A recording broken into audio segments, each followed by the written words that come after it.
Welcome. मैं सुधांशु भगत स्वागत करता हूं आपका। जो हम कल परिचर्चा कर रहे थे आज उसी को कंटिन्यू करते हैं। कल हमने देखा था जो हम चैप्टर देख रहे हैं हमारी पृथ्वी एक परिचय, तो उसमें हमने कुछ टॉपिक्स के बारे में चर्चा कर लिए हैं। आज अगला जो टॉपिक होगा वो दिन व रात का छोटा व बड़ा होना होगा। ठीक है, किस तरीके से जो दिन और रात की अवधि में जो छोटे मतलब दिन जो कहीं किसी सीज़न में हमको बड़े देखने को मिलते हैं तो किसी सीज़न में हमको जो है दिन छोटे देखने को मिलते हैं। ठीक है, तो दिन और रात में जो छोटा व बड़ा होने के पीछे क्या कारण है मैं आपको बताता हूँ।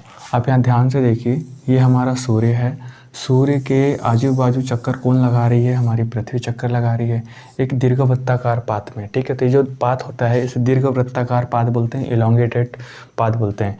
तो इस इलोंगेटेड पाथ में जो हमारी पृथ्वी है, ठीक है, वो सूर्य के चक्कर लगा रही है। अब यहाँ पे ध्यान से देखो, हमारी पृथ्वी जो है वो सूर्य के चक्कर लगा रही है। ये सूर्य है और ये पृथ्वी है। ठीक है, ये क्या है? पृथ्वी है। अब पृथ्वी देखो क्या होता है कि ये अपने अक्ष पे 23.5 डिग्री जो है झुकी हुई है। ठीक है, 23.5 डिग्री क्या है? झुकी हुई है। और ये जो है हमारी ये जो है हमारी 23.5 डिग्री उत्तरी अक्षांश, और ये हमारी है भूमध्य रेखा मतलब 0 डिग्री। ठीक है, और ये जो है हमारी 23.5 डिग्री जो है दक्षिणी अक्षांश। ठीक है, 23.5 डिग्री उत्तरी अक्षांश, ये है 0 डिग्री। इसको भूमध्य रेखा भी बोलते हैं, भूमध्य रेखा, या इसको विषुवत रेखा भी बोलते हैं। ठीक है, और ये जो हमारी है 23.5 डिग्री, ये जो है दक्षिणी अक्षांश, 23.5 डिग्री दक्षिणी अक्षांश है ये वाली रेखा। इसको हम क्या कहते हैं? इसको हम मकर रेखा कहते हैं, मकर रेखा। और इसको क्या कहते हैं? कर्क रेखा, मतलब cancer, tropic of cancer, tropic of cancer. और ये क्या है? Tropic of Capricorn.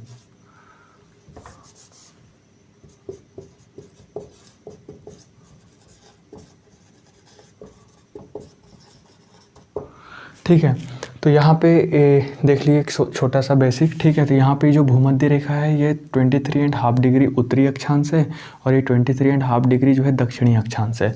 अब देखो जब, और ये जो स्थिति है हमने मान ली स्थिति कब की है?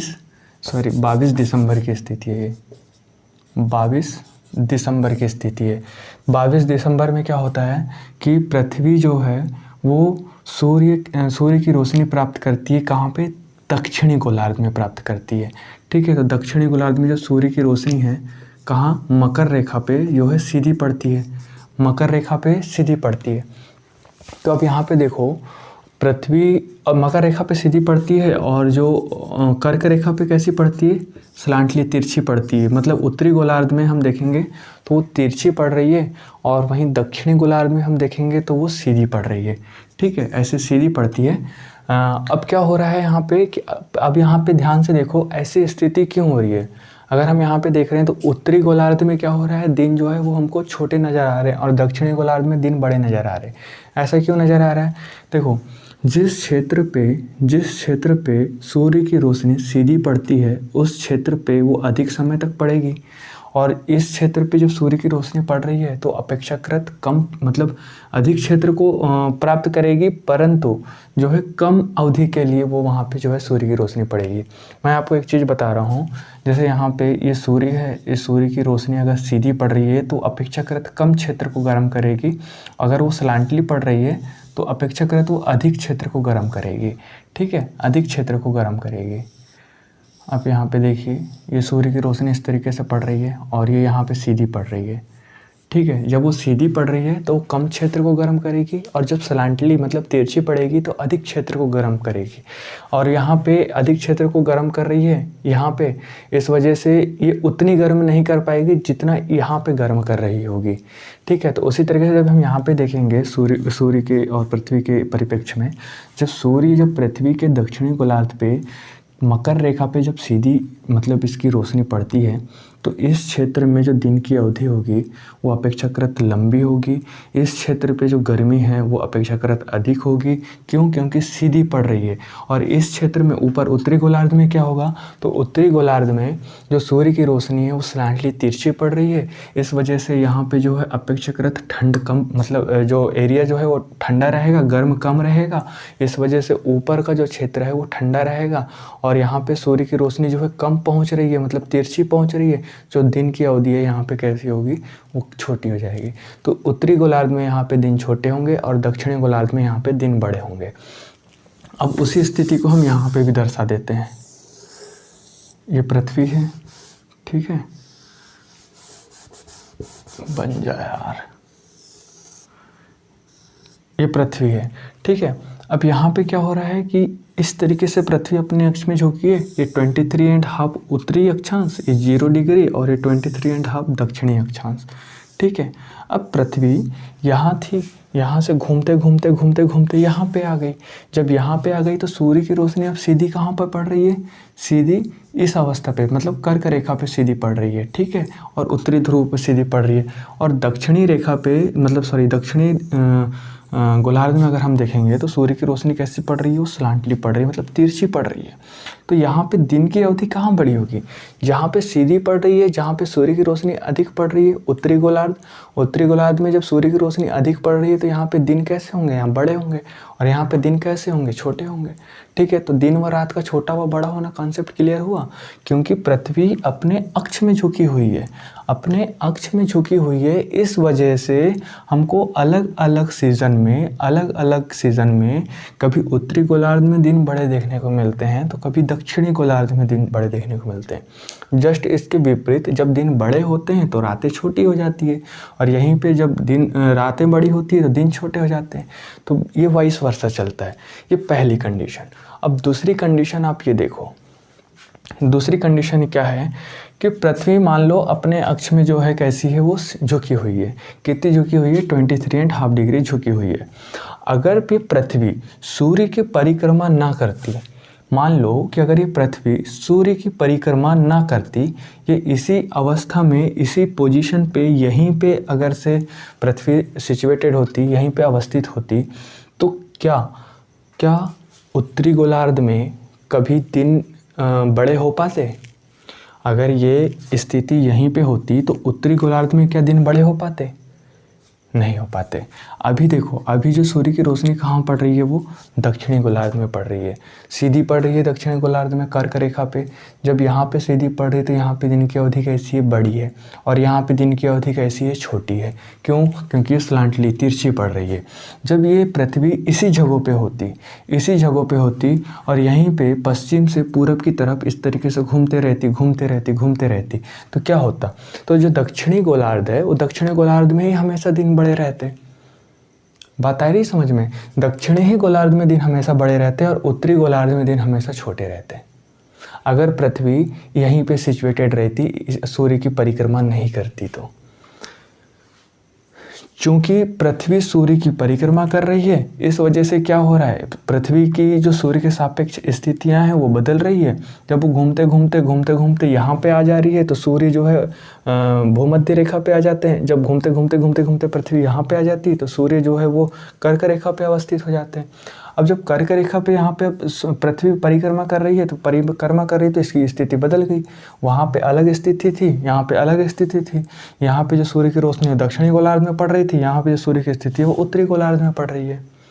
तो जब उत्तरी गोलार्ध में पड़ रही है तो उत्तरी गोलार्ध का एरिया जो है, ये वाला उत्तरी गोलार्ध में जो भी स्थान होंगे वहाँ पे जो दिन है वो अपेक्षाकृत बड़े होंगे। और जस्ट इसका उल्टा दक्षिणी गोलार्ध में जो दिन है वो छोटे हो जाएंगे। और जब यहाँ दिन छोटे हो जाएंगे तो रातें बड़ी हो जाएगी। जब यहाँ पे दिन बड़े होंगे तो रातें जो हैं वो छोटी हो जाएगी। सिंपल है, आसान है, कोई ज़्यादा इसमें लॉजिक की बात नहीं है। बस यहाँ पे आप एक समझिए कि दिन व रात जो है छोटे व बड़े क्यों हो रहे हैं। छोटे व बड़े होने का कारण है कि पृथ्वी अपने अक्ष पे 23.5 डिग्री जो है वो झुकी हुई है। ठीक है। और जब पृथ्वी सूर्य की परिक्रमा करती है तो एक गोलार्ध में दिन बड़े नज़र आते हैं तो वहीं दूसरे गोलार्ध में दिन छोटे नज़र आते हैं, ठीक है। वहीं स्थिति जब दक्षिणी गोलार्ध में दिन बड़े हैं तो उत्तरी गोलार्ध में दिन छोटे होंगे, तो ये वाइस वर्सा चलता है। और पृथ्वी की परिक्रमा करने की वजह से ही ऋतु में परिवर्तन होता है। कल हमने देखा था इस चीज़ के बारे में। तो क्या यहाँ तक आपको चीज़ें क्लियर हुई? उम्मीद करता हूँ कि सब क्लियर हो गया होगा। मैंने काफ़ी डिटेल में बताया, जिसको समझ में नहीं आया होगा वो वीडियो को जो है एक बार रिवाइज करके देखे तो संभव समझ में आ जाएगा।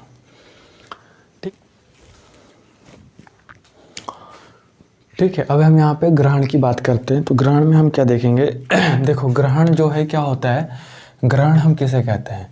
जब जो कोई सेलेस्टियल बॉडीज़ है, जैसे बात करें अगर हम सूर्य हो गया, ठीक है, पृथ्वी हो गई, चंद्रमा हो गई, ये क्या होता है कि जब सूर्य, चंद्रमा और पृथ्वी, ठीक है, ये क्या है? सूर्य है, चंद्रमा को छोटा बना देते हैं, या ठीक है, पहले पृथ्वी ले लेते हैं, सूर्य, पृथ्वी और ये यहाँ पे चंद्रमा, ठीक है। सूर्य, पृथ्वी और चंद्रमा, जब ये तीनों एक ही रेखा पे स्थित होते हैं, ठीक है, जब ये तीनों एक ही रेखा पे स्थित होते हैं एक दीर्घवृत्ताकार पाथ में, तो उस स्थिति में क्या होता है कि ग्रहण की जो स्थिति है वो उत्पन्न होती है। ग्रहण का मतलब क्या होता है कि जैसे यहाँ पे सूर्य है, यहाँ पृथ्वी है, यहाँ चंद्रमा है, तो सूर्य से जो रोशनी निकल रही है, जो सूर्य का जो प्रकाश निकल रहा है, उस प्रकाश को पृथ्वी रोक ले रही है चंद्रमा तक पहुँचने में। जब चंद्रमा तक पहुँचने में मतलब पृथ्वी जो सूर्य के प्रकाश को रोक ले रही है, तो इस स्थिति में क्या हो रहा है कि यहाँ पे जो सूर्य की रोशनी नहीं पहुँच पा रही है, ठीक है। तो इसको हम क्या बोलेंगे? चंद्र ग्रहण बोलेंगे, ठीक है। बस सिंपल सा है। इसी तरीके से हम यहाँ पे जैसे अगर सबसे पहले चंद्र ग्रहण के बारे में बात करें,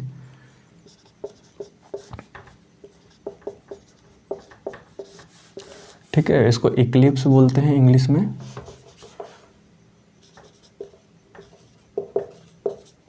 है ना। और इसको यहाँ पे मून इक्लिप्स, ठीक है। तो चंद्र ग्रहण की अगर हम यहाँ पे बात करें तो क्या होता है कि जब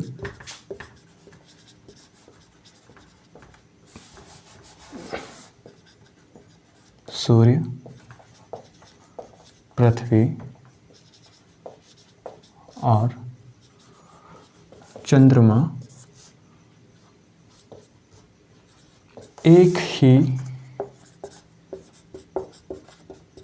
रेखा पर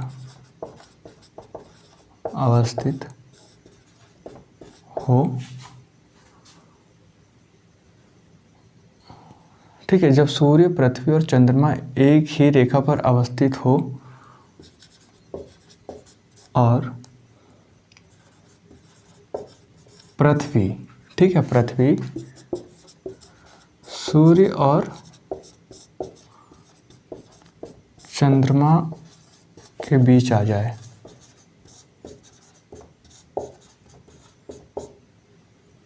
तो उसे हम क्या कहते हैं? चंद्र ग्रहण कहते हैं।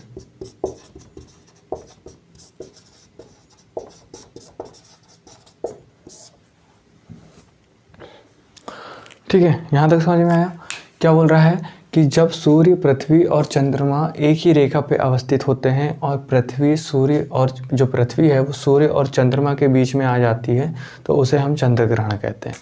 ठीक है, जैसे यहाँ पे मान लो ये हमारा सूर्य है और ये हमारी पृथ्वी है और ये हमारा चंद्र है, ठीक है। तो यहाँ से सूर्य की रोशनी निकली, ठीक है, सूर्य की रोशनी कुछ इस तरीके से निकल रही है। तो जो सूर्य की रोशनी है ना, ये यहाँ चंद्रमा पे पहुँचने वाली थी, लेकिन क्या हुआ कि पृथ्वी ने सूर्य की रोशनी को रोक लिया। तो इस स्थिति में क्या होगा, जो पृथ्वी है, पृथ्वी की छाया जो है यहाँ पे पड़ने चालू हो जाएगी, ठीक है, पृथ्वी की छाया यहाँ पड़नी चालू हो जाएगी। अब यहाँ पे एक दो टर्म आते हैं, एक होता है छाया और एक होता है प्रच्छाया। छाया और प्रच्छाया क्या होता है? छाया का मतलब वो होता है कि जब पृथ्वी है, पृथ्वी की छाया जब यहाँ पे चंद्रमा में पड़ रही है, तो हम यहाँ पे देखेंगे कि एक जो छाया ऐसी होती है जो बिल्कुल डार्क होती है, ठीक है, बिल्कुल डार्क होती है, और दूसरी जो छाया होती है वो हल्की हल्की होती है, मतलब कि उसी छाया के आजू बाजू एकदम मतलब धुंधली धुंधली सी होती है। जैसे आप कहीं पर भी देखोगे या आप अपनी ही छाया को देखोगे तो एक छाया आपको ऐसी नज़र आएगी जो बहुत ही डार्क होगी, और जस्ट उसके ऊपरी हिस्सों में अगर आप देखोगे तो वो जो है धुंधली धुंधली सी नज़र आएगी। तो उसी को जो डार्क डार्क सा दिखता है उसे हम क्या कहेंगे, छाया, और जो बिल्कुल धुंधला धुंधला सा दिख रहा है उसे क्या कहेंगे, प्रच्छाया। ठीक है, तो ये चंद्र ग्रहण की स्थिति है। यहाँ पे चंद्र ग्रहण में क्या हो रहा है कि जो पृथ्वी है वो सूर्य और चंद्रमा के बीच में आ गई है। इस दौरान क्या हो रहा है कि सूर्य से निकलने वाला जो प्रकाश है वो चंद्रमा तक नहीं पहुँच पा रहा है। इस वजह से पृथ्वी की जो छाया है वो चंद्रमा के ऊपर हमको दिखाई देती है। तो उसी स्थिति को हम क्या कहते हैं, चंद्र ग्रहण कहते हैं। अब यहाँ पे हम लिखेंगे चंद्र ग्रहण अगर मैक्सिमम कितने समय के लिए होता है ना, तो मैक्सिमम टाइम क्या होता है चंद्र ग्रहण का, वो होता है 1 घंटा 40 मिनट। ठीक है, 1 घंटा 40 मिनट मैक्सिमम। अधिक से अधिक चंद्र ग्रहण कब तक लगा रहता है, 1 घंटा 40 मिनट तक होता है। ठीक है, उसके बाद में ये नहीं होता। क्यों नहीं होता, अब देखो मैं बता रहा हूँ आपको। जैसे कि ये पृथ्वी है, ठीक है, पृथ्वी सूर्य के आजू बाजू चक्कर लगा रही है। ठीक है, ये सूर्य है और ये पृथ्वी है और ये चंद्रमा है। ठीक है, तो पृथ्वी जो है वो सूर्य के आजू बाजू चक्कर लगा रही है और चंद्रमा जो है वो पृथ्वी के आजू बाजू चक्कर लगा रहा है। ठीक है, जब पृथ्वी के आजू बाजू चंद्रमा चक्कर लगा रहे थे, इस स्थिति में क्या हो रहा है कि पृथ्वी जो है वो इस पोजीशन पे आ गई है और चंद्रमा पृथ्वी के चक्कर लगाते लगाते वो इस पोजीशन पे आ गया है कि वो तीनों के तीनों एक ही रेखा पे अवस्थित है। अब ये कब तक के रहेगा चंद्र ग्रहण, जब तक कि पृथ्वी जो है आगे ना बढ़ जाए। ठीक है, और चंद्रमा जो है वो इधर आगे ना हट जाए। तो देखो पृथ्वी जो है ऊपर की ओर चलते चले जाएगी, चंद्रमा भी ऊपर की ओर चलते चले जाएंगे, इस तरीके से घूमते घूमते। जब ये पृथ्वी चलते यहाँ पे आ जाएगी पृथ्वी और चंद्रमा इधर को आ जाएगा, तो यहाँ से सूर्य की रोशनी जो है वो चंद्रमा को मिल जाएगी। समझ में आ रही बात। जब पृथ्वी इधर आगे निकल गई मतलब जो उसका अक्षतल होता है वहाँ से वो आगे चले गई पृथ्वी, और जो चंद्रमा का अक्षतल है वो यहाँ पे है। ठीक है, तो यहाँ से जो सूर्य की रोशनी है वो चंद्रमा तक पहुँचने लगी।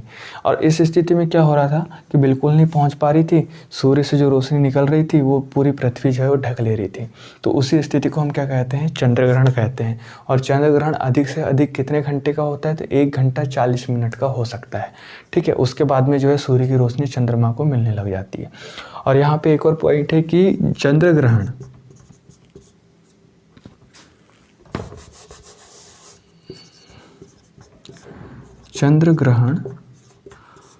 हमेशा पूर्णिमा के दिन निकलेगा।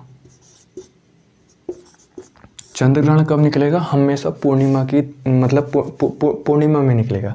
ऐसा क्यों होता है, क्योंकि चंद्रमा का जो अक्षतल है और जो पृथ्वी का अक्षतल है उसमें 5 डिग्री का अंतर पाया जाता है। तो कभी कभी ऐसी अवस्थिति आती है कि चंद्रमा जो है वो पृथ्वी के अक्षतल में आता है।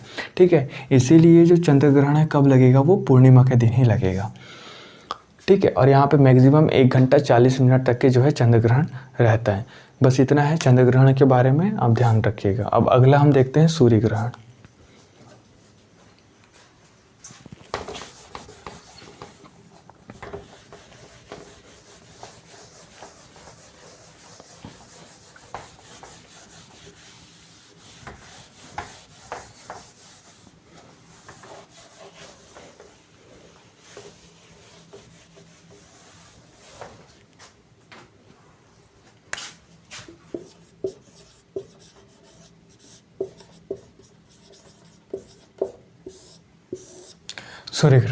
सूर्य ग्रहण में क्या होता है, इसमें भी सेम स्थिति। जब सूर्य, पृथ्वी और चंद्रमा तीनों एक ही रेखा पे अवस्थित हो, लेकिन इस दौरान क्या हो रहा है, एक ही रेखा पे अवस्थित होनी चाहिए। ठीक है, लेकिन इस समय क्या हो रहा है कि चंद्रमा इधर को आ जा रहा है। मतलब यहाँ पे क्या हो रहा है कि चंद्रमा जो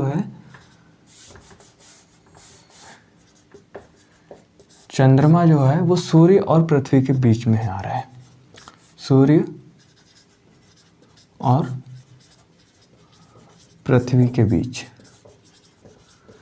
जब चंद्रमा सूर्य और पृथ्वी के बीच में आ जाएगा तो उस स्थिति को हम क्या कहेंगे, सूर्य ग्रहण कहेंगे। जैसे ये यहाँ पे हमारा सूर्य है, ठीक है, और ये हमारी पृथ्वी है और ये हमारा क्या है, चंद्रमा है। ठीक है। तो यहाँ पे क्या हो रहा है कि सूर्य ग्रहण हो रहा है, यहाँ पे सूर्य से रोशनी निकल रही है, ठीक है, इस तरीके से निकल रही है।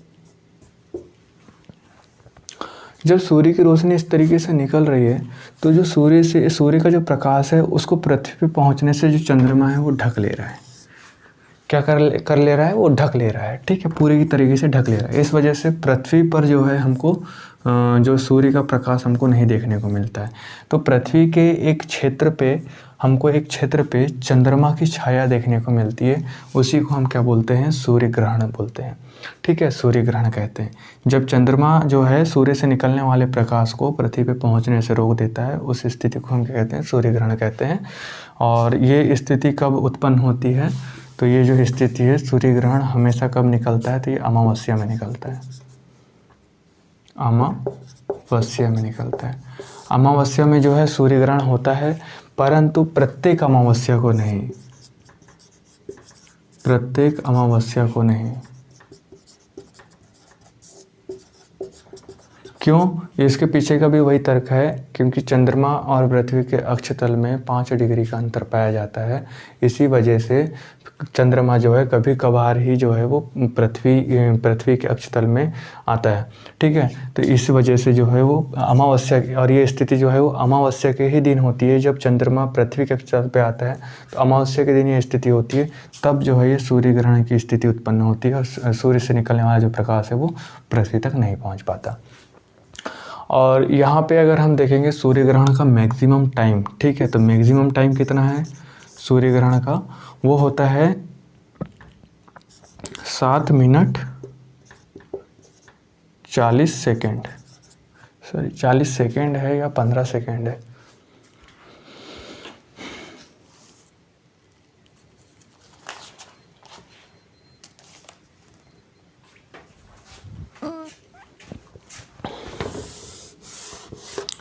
ठीक है। अब इसके बाद हम यहाँ पे देखेंगे इसका जो मैक्सिमम टाइम कितना होता है, तो मैक्सिमम टाइम कितना होता है 7 मिनट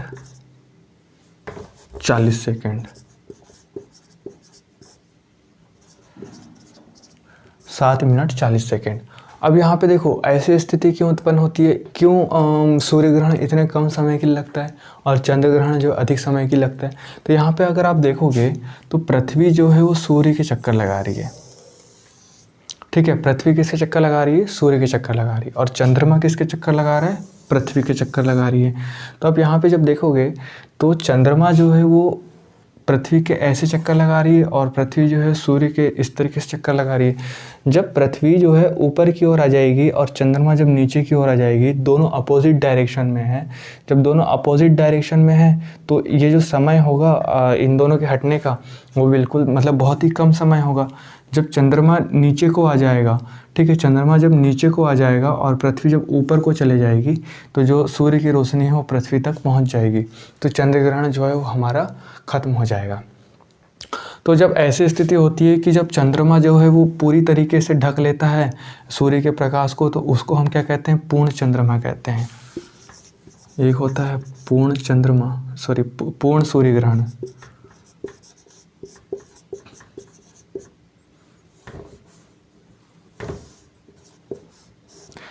पूर्ण सूर्य ग्रहण। पूरे सूर्य ग्रहण किसे कहते हैं, जब जो सूर्य है मतलब सूर्य से जो निकलने वाला जो प्रकाश है उसको चंद्रमा पूरी तरह से ढक लेता है, तो उसे पूर्ण सूर्य ग्रहण कहते हैं, ठीक है।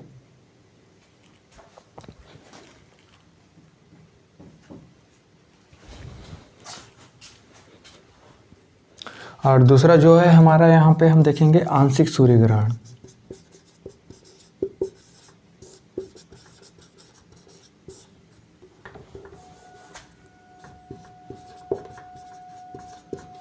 आंशिक सूर्य ग्रहण, आंशिक सूर्य ग्रहण क्या होता है, जब जो मतलब जब ये जो चंद्रमा है वो पूरी तरीके से मतलब उसके सूर्य के प्रकाश को नहीं ढकता, मतलब आधा ही ढकता है। उस स्थिति में हमको जो है आधा ही ढकता है तो हमको आधी रोशनी मतलब जो है सूर्य की मिल पाती है और आधी नहीं मिल पाती, तो उस स्थिति को हम आंशिक सूर्य ग्रहण कहते हैं। और तीसरा जो है जिसको हम डायमंड रिंग के नाम से भी जानते हैं, डायमंड रिंग, ठीक है। डायमंड रिंग, इसमें क्या होता है कि जो सूर्य है वो हमको एक डायमंड रिंग की तरह दिखाई देता है, ठीक है। मतलब चंद्रमा इस तरीके से पृथ्वी और सूर्य के बीच में आ जाता है कि हमको जो चंद्रमा से जो छन करके जो हमको रोशनी देखने को मिलती है, तो उस स्थिति में सूर्य हमको एक डायमंड रिंग की तरह दिखाई देता है, ठीक है। तो ये जो हमने यहाँ पे देखा सूर्य ग्रहण जो अमावस्या के दिन में निकलता है, परंतु प्रत्येक अमावस्या को नहीं निकलता है। मैक्सिमम सूर्य ग्रहण का जो समय है वो 7 मिनट 40 सेकेंड का होता है।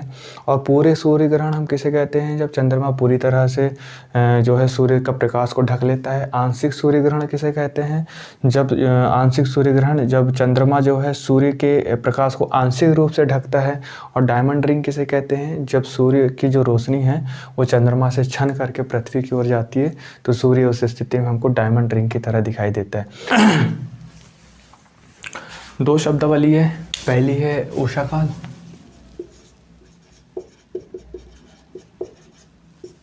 और एक है गोधूली।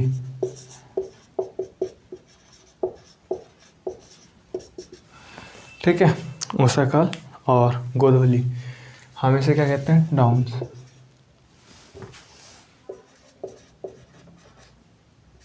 डाउन्स, ठीक, और इसे हम क्या कहते हैं, ट्विलाइट। ये डाउन्स है, ये ट्विलाइट है। अब जैसे देखो मैं पहले उषा काल बताता हूँ, फिर गोधूली बताऊँगा।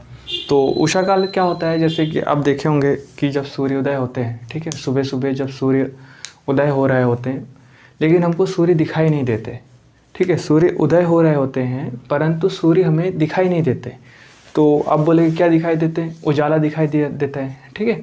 तो सूर्य जो है हमको दिखाई नहीं दे रहे हैं, परंतु सूर्य की जो किरणें हमको दिखाई देने लग जाती है। और जब सूर्य पूरी तरह से जो है उदय हो जाते हैं, मतलब दिन जो है वो चालू हो जाता है ना, दिन जो है पूरा उजाला, दिन का जो उजाला है पूरा आ जाता है। तो दिन के उजाले के बीच, दिन के उजाले और जो सूर्य उदय के बीच का जो समय हमको देखने को मिलता है, उसी समय को हम क्या कहते हैं, उषा काल कहते हैं, ठीक है। मतलब हम यहाँ पे अगर लिखे तो जो सूर्योदय और दिन के उजाले के बीच का समय, ठीक है, शायद दिख रहा होगा आपको लास्ट में, सूर्योदय और दिन के उजाले के बीच के समय को हम उषा काल कहते हैं। वहीं गोधूली, गोधूली कुछ नहीं है, ये जो परिस्थिति सुबह के टाइम हो रही है, गोधूली शाम के टाइम होती है ना। जैसे आप शाम को देखोगे कि जब सूर्य अस्त होने वाले होते हैं, है ना, सूर्य जब ढलने वाले होते हैं और पूरी तरीके से जो है वो ढल जाते हैं, लेकिन फिर भी हमको जो है रोशनी दिखाई देती है।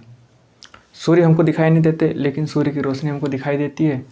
और फिर जो सूर्य जब उधर आगे चले जाते हैं तो हमको जो है पूरी रात दिखाई देती है बाद में, है ना। तो जो यहाँ पे गोधूली है कुछ नहीं है, क्या है, सूर्यास्त,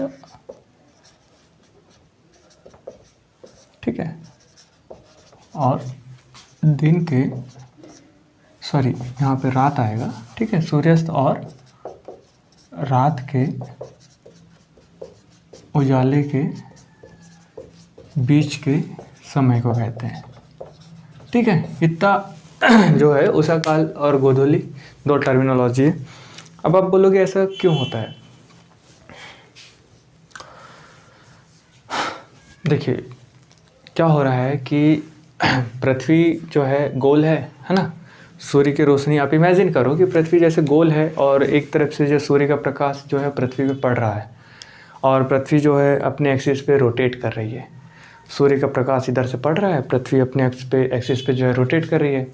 तो उस स्थिति पे क्या हो रहा है, जहाँ पे सूर्य की रोशनी जो है सीधी पड़ रही है ना, सीधी पड़ने के बाद में वहाँ से जो है लाइट जो है वो रिफ्लेक्ट होगी। अब रिफ्लेक्ट होके कहीं तो जाएगी, है ना। जब कहीं जाती है तो किनारे किनारे एरिए में चले जाती है, और जब किनारे किनारे जाती है तो हम देखते हैं कि जैसे पृथ्वी जिस डायरेक्शन में घूम रही होती है, अगर हम उस डायरेक्शन में देखते हैं, है ना, तो वहाँ पे हमको उसका प्रकाश नज़र आता है। जहाँ पे जैसे सूर्योदय होने वाले होते हैं तो उस स्थिति में वहाँ पे हमको जो है उसका प्रकाश जो हमको दिखाई देता है, सूर्योदय मतलब कंप्लीट दिन के उजाले से पहले। वैसे ही रात के समय में होता है, जब रात में जो है सूर्य ढलने वाले होते हैं तो उस स्थिति में क्या होता है, सूर्य जो है वो उधर तो चले जाते हैं, मतलब जो है डूब तो जाते हैं, लेकिन उनकी जो किरणें हैं, जो परावर्तित किरणें हैं, वो पृथ्वी की सतह जो है वो प्राप्त करते रहती है ना। पूरी अंधेरे मतलब अंधेरी वाली रात शुरू होने तक के जो है वो प्राप्त करते रहती है। तो वो जो समय होता है उसी को हम गोधूली कहते हैं, डाउन्स एंड ट्विलाइट्स, ठीक है। और क्या होता है कि जो विषुवत रेखीय वाला जो क्षेत्र है, हम वहाँ पे अगर देखते हैं, है ना, विषुवत रेखीय क्षेत्र पे, तो वहाँ पे क्या होता है कि सूर्य की जो किरणें हैं वो सीधी पड़ती है। आपने देखा होगा, है ना, मैंने काफ़ी बार बताया है, सूर्य की किरणें जो है वो सीधी पड़ती है। तो सीधी पड़ने की वजह से क्या होता है, जो पृथ्वी का जो विषुवत रेखीय क्षेत्र है वो प्रकिरणित और जो हमारी प्रकर्णित रेखा मतलब प्रकर्णित और जो अपवर्तित जो किरणें हैं वो बहुत ही कम प्राप्त करता है। लेकिन अगर हम जैसे उत्तरी अक्षांश से दक्षिणी अक्षांश की तरफ देखते हैं, है ना, 23 डिग्री के बाद, ठीक है, 23 डिग्री के बाद से 66 डिग्री के बीच में अगर हम देखें तो वहाँ पे सूर्य किरणें कैसी पड़ती है, तिरछी पड़ती है। जब वहाँ पे सूर्य किरणें जब तिरछी पड़ेंगी तो वहाँ पे जो अपवर्तित किरणें हैं या प्रकर्णित किरणें हैं, ठीक है, जो रिफ्लेक्शन ऑफ लाइट है वो हमको ज़्यादा देखने को मिलेगा। वहीं और इधर जो है हम पूरे बिल्कुल ध्रुव में चले जाएं, दोनों ध्रुवों में, तो वहाँ पे जो सूर्य की किरणें हैं बिल्कुल जो है तिरछी दिखाई देती है ना, पूरी तिरछी दिखाई देती है। तो इस स्थिति में क्या होता है वहाँ पे, तो वहाँ पे जो है वो हमको कुछ ज़्यादा ही हमको जो उषाकाल और गोधूली जैसी स्थिति जो है हमको दिखाई देती है।